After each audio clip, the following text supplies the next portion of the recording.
Does China have an Odyssey? I just watched the Odyssey, but I'm not going to talk about the film. Actually, this question was already in my head even before I went to the cinema. So, around the same time that the Iliad and the Odyssey were taking shape, China also had plenty of stories about its ancient world. Nuan made in the sky, Hou Yi shooting down the suns, Da Yu dealing with the floods. And China had gods, monsters, heroes, floods, and wars too. But here is a very strange thing.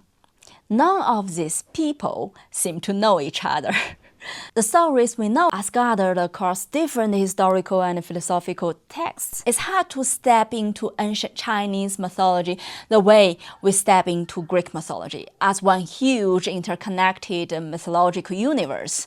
So, does China really not have a mythological universe of its own? Well, actually, yes, we do have, more than 2,000 years later. China got something much closer to that, Journey to the West. And the word of Journey to the West is kind of insane. Buddhism, Taoism, folk religion, local legends, spirit, gods, monsters, all somehow working in the same universe, right? So here is a question. The Greek gods have been performing their ethical drama for 3,000 years. But why does this kind of shared mythological world feel so much later in China? That kind of interesting, huh? But then I thought about it again, and then I realized there might be something wrong with the question at the beginning. Greek mythology was never the only mythology in the world. Ancient Egypt, India, Northern Europe, Mesopotamia, the Americas. Different civilizations all had their own mythological traditions. So maybe the question should be, why are we so used to treating Greek mythology as what mythology is supposed to look like? If we actually go back 3,000 years, Greek mythology wasn't one neat, organized universe either. Homer taught some story, Hesiod taught others. Different cities, poets, local traditions had different versions. Greek mythology feels so complete to us today, partly because it had a very long afterlife. The Romans kept rewriting it.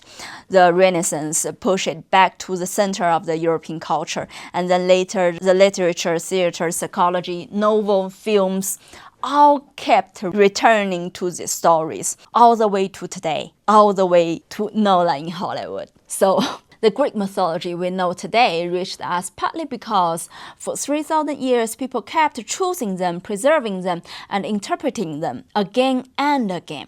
But Chinese mythology survived in different ways. Its gods, stories, and characters spread across history and literature.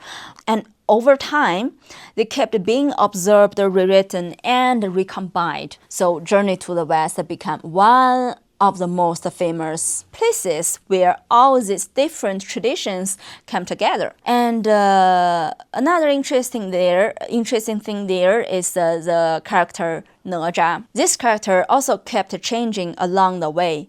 Naja came from the Buddhism traditions, but after entering China, his image and story kept being localized and reinvented. And today we have this my feet is mine, not the heavens. So this Naja is the Naja we need today, not the Naja in ancient China. And Odysseus has been changing too. Ancient Greeks saw him as a hero of intelligence, endurance, and cunning.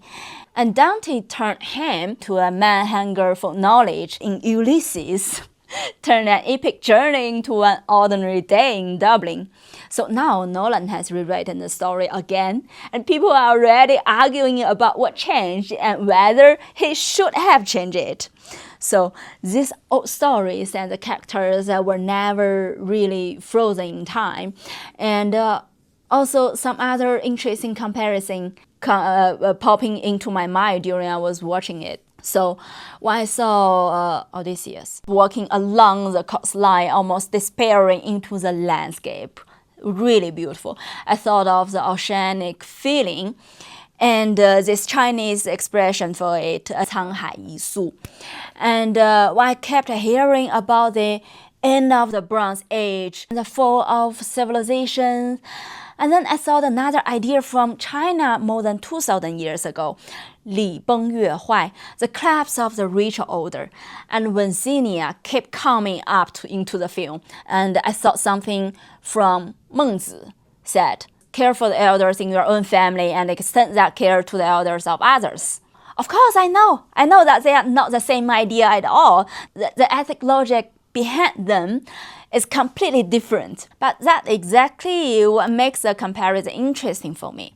Different civilizations took completely different paths and created the different gods, some similar gods too, and different stories, different moral systems, and yet they kept running into some of the same problems. How to face nature, how to live through the collapse of an old order, how to treat a stranger, right? How to deal with fate, fear, loss, love.